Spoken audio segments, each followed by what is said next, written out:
পাগল করিছে তোর ঘাগরা কহ কেবে দেবুলো ধরা মতে পাগল করিছে তোর ঘাগরা কহ কেবে দেবুলো ধরা এ মলি ফুল পাতি ধরা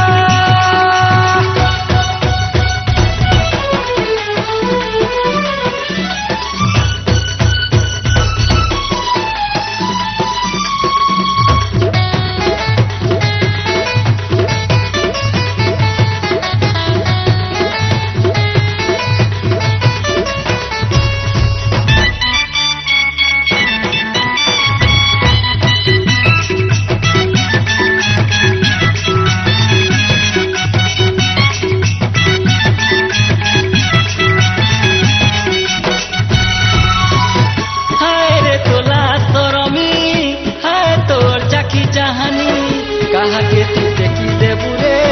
रस भरा तोर जवानी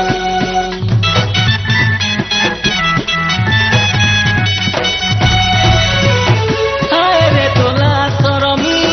हाय तोर चाकी चाहनी कहा के तू देखी देबू रे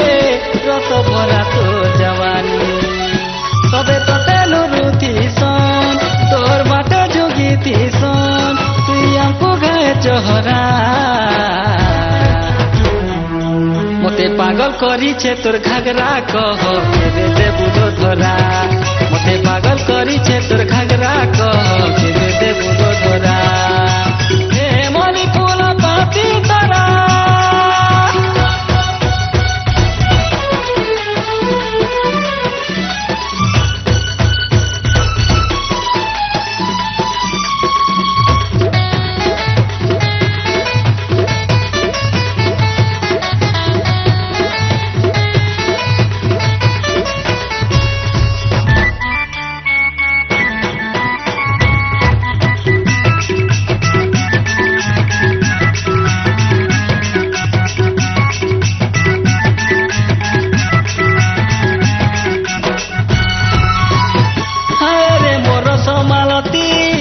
देखी फाटी जाऊे छाती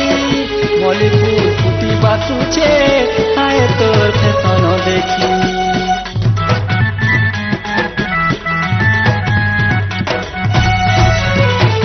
आए मोर समालती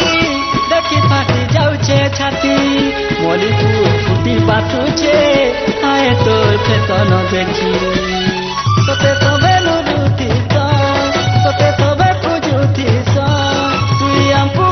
चहरा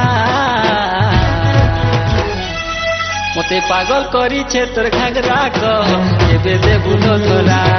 मते पागल करिछे तोर घागरा